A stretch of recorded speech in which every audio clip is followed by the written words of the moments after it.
What's going on, family? I'm Scrapbook Boxing, Museum of the Forgotten Fisticuffs series. I'm going to continue to examine 100 years of world championship fights. August 18th, 1936, Joe Louis knocks out Jack Sharkey in 3 rounds at New York's Yankee Stadium. 29,300 New York fight fans witnessed a non-heavyweight championship bout between former world and American heavyweight champion Boston Gob Jack Sharkey and a former undefeated heavyweight prospect, Brown Bomber Joe Louis. They participate in New York's Yankee Stadium while thousands listen on the radio. Now, Joe Louis was 22 years old. He stood 6'1.5" inches. He had a 76-inch reach. Had a fighting career record coming into that bout of 24 wins, 1 loss, and 20 knockouts. Jack Sharkey was 33 years old. He stood 6 foot. He had a 76-inch reach. Had a fighting career record coming into that bout of 38 wins, 13 losses, 3 draws, and 13 knockouts. As for Joe Louis, he was in a ring with Primo Carnera, Max Baer, and he was stopped by Max Schmeling in 12 rounds. Jack Sharkey was in a ring with a fighter by the name of Tony Sciucco. He had a total bout career of 117 fights, 89 wins, and he had 24 losses. So what we're going to do right now, we're going to listen to the fight radio broadcast as they saw it on the night of August 18th, 1936. It was anticipation as to the response of Joe Louis after he was knocked out in 12 rounds in New York's Yankee Stadium by Max Schmeling. There's an announcement regarding Al Etor, who is coming up, Philadelphia lad who wants to get into the heavyweight picture. And now the big point is, has the Brown Bomber reloaded that big bertha that helped him blaze a sensational knockout trail along the heavyweight avenue, or has the flame been spiked forever by the smashing impact of Max Schmeling's right hand clouts to the chin? There's a lad seated right here who knows the answers to these questions and all these contentions that have faced everybody for the last few weeks, and he will be your blow-by-blow broadcaster for tonight. He is Charles Francis Cole, better known to all of us as Soccer Cole, a name he derived in the days when he was the welterweight champion of the Navy, author, writer, and sports enthusiast. Soccer will keep his eyes peeled for the action in the ring and relay it to you. One of the tallest fighters in the world has just been introduced. He's not known here, and the crowd gets a great laugh out of him. So here, ladies and gentlemen, before the big war begins, Soccer Cole will take a few seconds to give you the late highlights of the Louis Sharkey get-together. Soccer Cole. Hello, radio ears from coast to coast. Here we are at the Yankee Stadium, just waiting with bated breath for the big if contest of all time. Jack Sharkey, the if man. If he's in tonight, we'll get a great fight. The Brown Bomber, Joe Louis, the most colorful fighter of all time, just a few short months ago, met, as you know, Max Schmeling recently and was knocked out. If he hasn't too much of the all-lang syne recollection, he too will again be the great colorful fighter. You know, you mustn't discount Joe Louis too much, because when he met Max Schmeling, he was but 21 years old. Jack Dempsey, one of the great of all time, was knocked out in a round by Pueblo Jim Flynn and never attained championship caliber until he was 23 years of age. Way back in the old days, in the gay 90s that we see fit to call them now, Jim Corbett reached the ripe old age of 26 before he had sufficient experience to be a champion. Gene Tunney, just before we entered the ring, told me that Louis entered the ring for Schmeling very much frightened. That's about all I have to say now, except that Joe doesn't look very frightened, and neither does Jack, and Ted and I will do our best to give you a very accurate and entertaining broadcast. Come in a minute, Ted Husing. Thank you very much. Harry Balo, who is the announcer here, is just announcing the fact that a 15-round contest will take place at Madison Square Garden Bowl. He is introducing Max Schmeling of Germany, who is receiving a tremendous ovation. I saw Max in Berlin just a few weeks ago at the Olympic Games, and as he crosses the ring, he shakes hands first with Jack Sharkey and then with Joe Louis, both the principals being in the ring. And the present title holder of that division, our own James J. Braddock.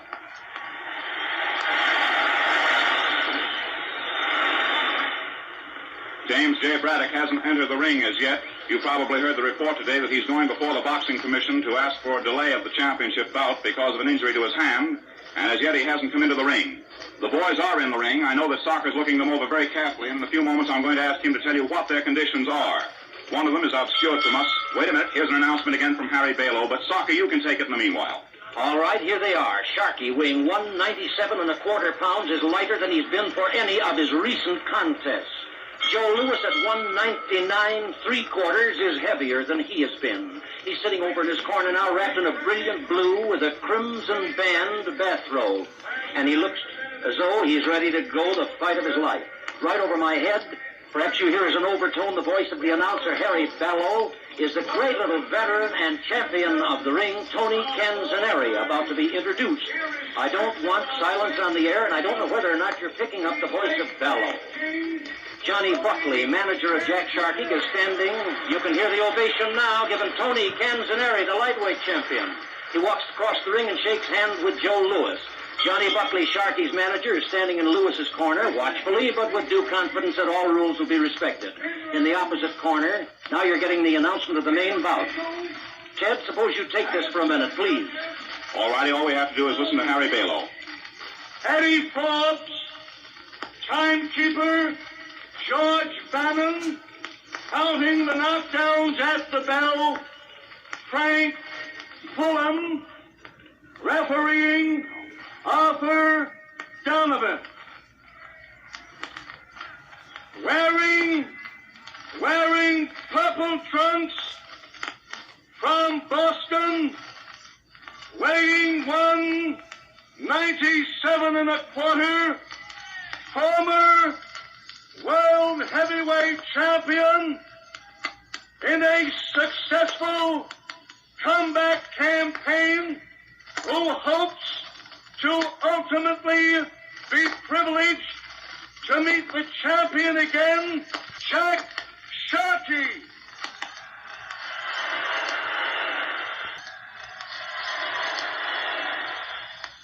Sharkey is recorded with a very high vote by the crowd. And now again to Harry Bellow. Impeccable opponent, wearing red striped trunks from Detroit, Michigan, weighing 199 3/4, who hopes by his performance this evening to again re-establish himself in the eyes of the boxing world as the outstanding contender for heavyweight championship honors, Joe Louis. Know the instructions and will fight them before, and I'll quite familiar with the rules of this state. Now, I expect no trouble in that store. All I ask of you two men is to do just what I tell you while you're in this ring tonight. At no time while this contest is going on do I want more than 3 men in this room. Now, when I tell you men to break out of a clinch, I'm going to order you to do so, and I want you to break immediately, and I insist upon a clean break. Now, that's very plain. Oh, now, will you stand? Okay. Well, you heard it all, and here's Soccer Cole for the first round. All right, Soccer. In a second, we'll hear the bell. The boys are dancing in their corners. That bell, and they enter the center of the ring. Sharkey with his hands well up. Joe slouching in as usual. Sharkey tries with the left, and they trade left. They circle in the center of the ring. They stand cautiously. There's no rushing in trading. Sharkey tries into short with the straight left. Joe hits Jack with a right crossover, just like Schmeling hit him, but not an effective punch. Joe comes in with a straight right and a left to Sharkey's head. The right over us. He lands a left to Sharkey's body and a right chop to the chin and a right and a left to the body. Sharkey lands a right uppercut to Joe's face and to his body and a left hook to the side of his head, and they tangle. Arthur Donovan separates them. They're both very cool. Jack tries with a straight left. He takes 2 straight rights to the side of the head, then a straight and a very hard right to the chin. He comes back in gamely with a right to the body, and they tangle. They're squaring off in the center of the ring, boxing with each other. Joe feints with his body. He feints again with his body. Jack's short with the left. Joe tries with a wild right and misses. Jack weaves inside, lands a right hand to the body. They're standing close. Joe lands a left hook to the body and a right cross to the head and a right cross to the head and a right cross to the head. And he's laying Sharkey back over the rope. Very gamely, Jack pushes him out there in the center of the ring, squared off again. Sharkey's feinting with the body, but Joe doesn't fall. He's short with the left hand, trying to pull punches from Sharkey. They're both being very cautious. Now out in the center of the ring. Jack leads with a long left. Not there. He tries with a wild right and circles Joe's neck. He tries with an inside right hand uppercut in close, pushes Joe to the ropes. Arthur Donovan, the referee, pulls him back. Jack tries with the left and misses. He tries the left hook and misses. The punch is really to keep Joe off or to draw a punch from him. Sharkey standing with his back against the rope. He weaves from the hips. Joe tries with the right and misses, but lands a short right follow-up. Puts Jack to the rope. Jack pushes him out to the center of the ring, puts his head under Joe's chin, and they're out in the center of the rope. The referee finds it unnecessary to break them. The boys are standing, sparring for an opening in the center of the ring. Joe tries again with the left hook. Jack steps back. They're right over our heads here now. Joe tries with the left hook and lands an inside short right chop to the side of the head. They're clinched now right above the microphone. Joe is pushed back to the center of the ring by Jack Sharkey. Jack takes a straight left to the chin. They're sparring in the center of the ring for an opening. Joe is being very keen. Lands a straight left to Jack's chin. Jack weaves inside, drops low, but takes a right hand from Joe. He pushes Joe against the ropes on the far side of the ring. Joe pushes him away, and they're sparring for an opening in the center of the ring. Joe is short with a straight left. They're sparring in the center of the ring under the microphone. He's short with a straight left. He lands a straight left to Sharkey's chin. Now Jack tries with the left again. He's short. He takes a light left to the face as he comes into a clinch and works on Joe's body. Right, left, and pushes Joe into the ropes in this corner. They're out in the center of the ring once more. He lands a straight left to Joe's face and takes a light left in return. He lands another left to Joe's eye. Joe lands a straight left. They're sparring now, and the punches are very heavy. Jack feinted with his right hand, but Joe stepped back. There was no punches landed. Jack feinted again with his right hand, but Joe didn't step back. Jack lands a straight left, another straight left to the head.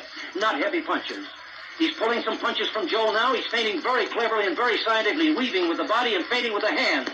And he's doing a very fine job of it. Joe tried with the left and right to the head. Both punches misses. Jack drops inside, lays close on the chest. Arthur separates them. They're standing over our heads in the center of the ring, and Joe tries a right to the head and a left to the body, the latter landing as the bell rings. Jack chops a left to the head, and here is Ted Husing. Sharkey weathering them very nicely. It appeared to us that Sharkey knew what he was doing. His eyes were clear. He took all the blows that came to him, all of which were delivered to him. Short rights and sharp lefts right over the microphone where Sakako was broadcasting. Sharkey weaving all the time, started to draw his man out, and then I noticed that in the face of Joe Louis, there seemed to be a doubt that he could put the blow over, and Sharkey, watching that very cagily, started to move in with his left. Both boys are still in good condition. In fact, they're both fighting from the flat of their feet. They're throwing their blows hard. They're rolling nicely. They haven't gotten up on their toes to swing. They haven't done any dancing or any fancy tricks. And in their corners, being worked upon, Jack Sharkey is in good condition. So is Joe Louis, the trainers, and also the managers, giving them their instructions and working on them very nicely. Here's the 10-second warning bell, and out they come with Sakako at the mic. Now they're hanging on the ropes, each seated on his chair, very calm, both of them. There's the bell. They come to the center of the ring. Jack puts his hands up well in time. He wipes his nose cautiously, stands out in the center of the ring, feints again with that body, feints again with that body. Joe tries with a light left and misses. Jack feints again with the body, weaves with the head, swings from the hips. Joe is laying back, watching him for an opening. He tries with a very light left hook, doesn't mean it. He tries another left hook, and Jack lands a nice straight left to Joe's face. Now he's weaving there, and Joe Louis is a little puzzled by that weaving. Sharkey slips in under Joe and lands two rights to the body. They're in there nudging at each other now. That Arthur Donovan splits them out. They're feinting there. Sharkey feint from the hips. Joe leads a straight left to Jack's chin. Not a hard punch. Jack lands and returns a straight left. Jack takes a left. He takes another left coming in. Joe misses with a sharp uppercut. Joe hits a hook to the left ear, and they're in there trading punches now, right and left, but they miss. Jack lands a straight left to Joe's eye. They're back to the microphone here now, and Joe tries with a very hard left, but Jack evades the punch by slipping underneath. In close, he lands a short left chop to Joe's head. He lands a straight left and takes a straight left. He slips under Joe's hands, and they go into a clinch. It's not necessary to split them out. They're in the center of the ring, feinting. Watchfully, two fine athletes here. Joe tries with a long left. He tries to a long left to Sharkey's left eye, and it lands. Now they feint. Jack pulls a punch and makes Joe miss. He takes a light left to the head, slips inside Joe's hand, tries to fumble with the right and left, but Joe's too clever and ties him up. They back to the ropes, the microphone. Joe tries with a vicious right and misses. He lands, however, a left hook to the head coming in, and then a right to the side of the head. Jack takes the punches beautifully, pushes him out, and then takes a straight left to the face, another straight left to the face, and slides in the beautiful right-hand punch to the heart and a left to the head. And Joe lands a hard right to the chin and a left to the chin and misses a right and lands a terrific left hook on Sharkey's face. Jack's against the ropes, bent over. Oh, Joe Louis, left to Sharkey's head. Sharkey comes back with a beautiful left hand to his face. Now he's leading out a dangerous path. He's standing against the rope and takes a terrific right and a knockdown. Sharkey's down 2, 3, 4, 5, 6. Jack on his knees. 7, 8. Jack getting up. 9. Jack up over the microphone here, and Louis charges across the ring. He lands a terrific left to his body, and hits Sharkey with a right. Jack is weaving, takes a left to the chin, a left to the chin, a right to the head, and he's down. 2, 3, 4, 5, 6, Jack on one knee, hang on the rope. 8, 9, he's up. Lewis from the neutral corner charges across. He's measuring his man now. Jack is very game. He lands a left to Sharkey's face, a right to Sharkey's ear. Then Sharkey does a lead-on arrow way across the ring. His legs are a little bit weak from that punch. He takes a left to the eye, a left to the face, a left to the eye, a bad right to the body, and a left hook to the face. He's against the ropes, coming out gamely, courageous. Takes a left and lands a left. He jabs to Lewis's cheek. He jabs again to Lewis's cheek, and Lewis misses with a wild left. Sharkey lands an inside right to Lewis's chin, a left hook to his face. This is a night that Sharkey's in, and he's fighting like a champion. A straight left to his face, and there's the bell. And here is Ted Husing. Here we are coming up for the third round. Lewis very calmly, Jack coming out very strong, very confident looking. This far for an opening the center of the ring. Jack recedes from the attacking Brown Bomber. Looks like Lewis is coming back on that Brown Bomber title. Jack feints with his left, but takes a straight left to the face. He feints with his left and lands a beautiful double-barrel left hook to Lewis's chin, lands a right uppercut inside Lewis, takes a short right chop to the chin from Lewis, and they spar in the center of the ring for an opening. Jack is weaving, and it bothers Joe. Joe's being very careful. He lands a straight left and a hard right hand, and Sharkey's down against the rope. He swung over the lower rope to count 4, 6, 7, 8. Jack is up again. Arthur Donovan, the referee, wipes off his gloves, and he faces the Brown Bomber, who comes in charging with his left hand extended and tries with a hard right. He hooks a left to Sharkey's chin, and Jack lands a left. Sharkey is hit some. There he goes on the chin, and he's fallen before us over the microphone for another knockdown. He's sitting here, taking his mouth guard out, shaking his head. It doesn't look as though he may make it this time. He's 9, 10, and out. 10 and out. Jack made a good fight of it. They're in the center of the ring now, and I'm going to send Ted Husing up into the organization there. Of course, the crowd is going mad with excitement. The Brown Bomber, once again, is the Brown Bomber, and I'm going to send Ted into the ring to give you the lowdown on what's happening. Take it away, Ted Husing. All right, ladies and gentlemen, here we are. Joe Louis has done it again. He's on the comeback trail. Joe, will you say a word to the audience? 1 minute. Oh, everybody, I'm glad I win. Third round. That was Joe Louis's brief statement. You must have something more to say, Joe. You really fought a magnificent battle. I hope I win. Get ran a rank to go back to the championship anyway.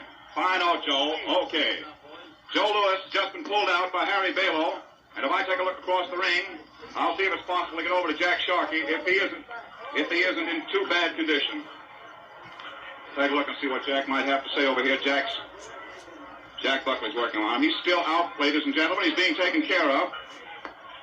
And he's in that corner, taking it very badly over there for the moment. Johnny Buckley's working on him. They're working on him with the smelling salts. Joe Louis is acknowledging the greetings of the crowd. He certainly put on a beautiful exhibition of punching tonight. Crowds roaring and yelling. The policemen have come in the ring. And as Joe accepts the plaudits of the crowd, his right hand upraised by Harry Balo, the crowd's getting a great roar out of it. The photographers are demanding pictures, and this fight, as it has been broadcast from the ringside tonight by Soccer Cole, was given with the correct description of the blows. And I'm sure that you followed them all the way. There were 4 knockdowns, and we just had him, thanks, Harry. I'm going to turn it back to Soccer Cole. Perhaps for just a moment he can give you an analysis. Well, the analysis is that the Brown Bomber was the Brown Bomber of old. He was beautifully timed. He was completely confident. And don't think that he had an easy fighter to lick, because Jack put up a good, stiff fight. He was very fast. He weaved beautifully from the hips. He moved around the ring well. His feints were working just like a Swiss watch. And he did a grand job out of this fight. The point is that the old Brown Bomber was the Brown Bomber of old. I'm interested now particularly in recalling Eugene Tunney's comment just before the boys went into the ring.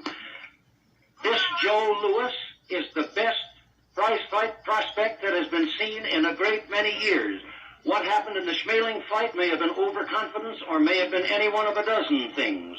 But tonight he was the Brown Bomber of old. And the beating that he'd taken from Schmeling in no wise interfered with his high courage, his fine boxing in the ring. He timed himself perfectly. He punched straight and punched hard and punched short. And he beat a very good fighter tonight. Jack Sharkey, don't dismiss with a shrug, because he did a fine job. He worked hard, he worked fast, and he took a lot of punishment. I think, as I recall it, there were 4 knockdowns.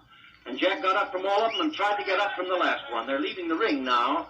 And Sharkey, looking pretty disconsolate, but nevertheless nothing to be ashamed of, is walking out through the ring. You know, they put on the main bout here before the semifinal, so that we'll have still another bout here at the ringside. It was a grand fight. And both of the fighters are grand fighters. Neither has the slightest thing of which to be ashamed. I wonder if I can't get Ted Husing to come in. I want to say now, before I sign off, that it's been a keen delight to work with so great an announcer as Ted, and I thank you, Ted, for your courtesies and for your masterful handling of the microphone. All right, thank you, Soccer. You did a grand job yourself, and that's not kidding.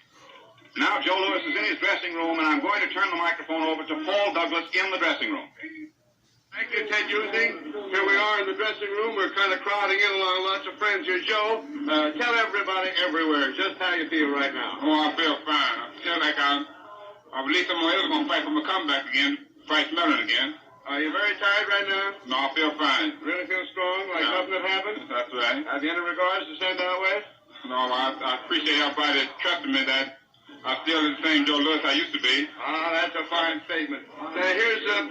Here's John Roxburgh over here. He's one of Joe's managers. John, say a few words to Well, we're us. certainly glad of Joe's victory tonight. It puts him in the eyes of the public again as the most outstanding heavyweight. He's certainly glad to win tonight, and he's very anxious to fight Schmeling over again. He's satisfied to do the same thing as Schmeling did to Jack Sharkey tonight. Okay, now here's Wally Stewart, the boxing editor of the World Telegram and Associate Scripps Howard newspapers. Wally, shall I hold it while you do the talking? Well, Joe really stood up for me this time. In the Schmeling fight, I said he wouldn't let Schmeling last 4 rounds. Well, he let him last 12.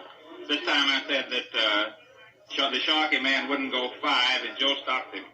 Everything is great. Everybody's wild and excited in here, and everybody's happy. Is that all you want to say, Wally? Well, I think we'll turn it over to a scene of probably somewhat different complex over in the next dressing room. So if John Reed King is ready in Jack Sharkey's dressing room, this is Paul Douglas saying, John, take it away.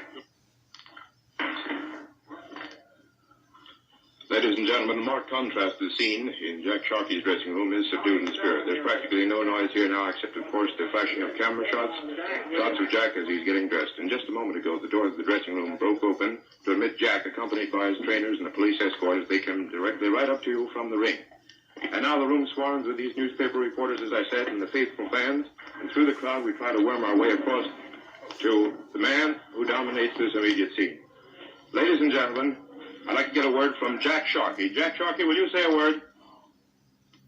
Well, I don't think there's very much that one can say after a defeat. Naturally, one's depressed quite a bit. All that I can say is give the other man credit. Youth must be served, of course, naturally. But the same boast that I made the other day would have been carried through years ago for us to say youth must be served. So evidently, from the looks of tonight's outcome, someone made a mistake. Thank you, Jack Sharkey. That was very gentlemanly of you. Ladies and gentlemen, that was Jack Sharkey giving you his own feelings on this fight and speaking from his dressing room located right here deep in the heart of the Yankee Stadium structure. Here is a scene colored by all the chaotic excitement of an after-the-battle get-together of sports writers, fans, trainers, and policemen in the dressing rooms of one of the contenders. And now we're going to take you back down to the ringside and Ted Husing. Well, I don't know what they've said in the dressing rooms because Soccer Co and I have been talking about it out here. You know, this is the 4th ex-world heavyweight champion that Joe Louis has met. The 3rd of the 4 that he's knocked out. The other one, of course, tagged him on the chin on June the 19th and laid him among the clovers. But it looks as if we have a little boy coming back all the way from Detroit into the limelight again.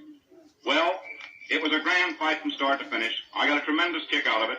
And in recapping it, all I can say is that Jack Sharkey really tonight was accorded not only a cheer before he went in the ring, but scattering applause as he left. For he fought for himself, a man his age, and who has been in the ring as long as he has. He started in 1924. He met the best of them. For a man of his age, he fought a very, very beautiful fight. He was in excellent condition. He was as lean as a panther, but he was just in there with a better, younger man. And a good young man, I think, can always bring down a good old man. And that's the way you'll have to sum it up. Well, that's all there is from here tonight. This is Ted Husing, who is speaking to you from the ringside at Yankee Stadium. We appreciate the courtesy of the makers of Camel Cigarettes and Prince Albert Tobacco in relinquishing the last half hour of their program this evening in order for us to bring you this special broadcast. This broadcast has come from the ringside at Yankee Stadium in New York City. So August 18th, 1936, Joe Louis knocks out Jack Sharkey in 3 rounds of New York's Yankee Stadium in front of a crowd of 29,300 spectators. And I just wanted to give you somewhat of a perspective of what it was like to listen home on the radio to a fight with Joe Louis after he makes his comeback from being knocked out in the same Yankee Stadium by Max Schmeling in 12 rounds. All great heavyweights, all great fighters in general, but heavyweights in particular. If they're great and they were knocked out, they have the ability to make a comeback, reclaim their title. And we'll look forward to this series as we move up in decades to see which heavyweight champions were able to do so. I'm Scrapbook Boxing, Museum of the Forgotten Fisticuffs series. All great fights and all great fighters will never be forgotten on my channel. Salute to my subscribers. Salute to my viewers. Salute to these great fighters. These are the stories that my dad told me around the table as we were making scrapbooks of all the great fighters and their accomplishments. Shout out to my brother Curtis Anderson, Stormy B-Man, the 3 wise men of boxing.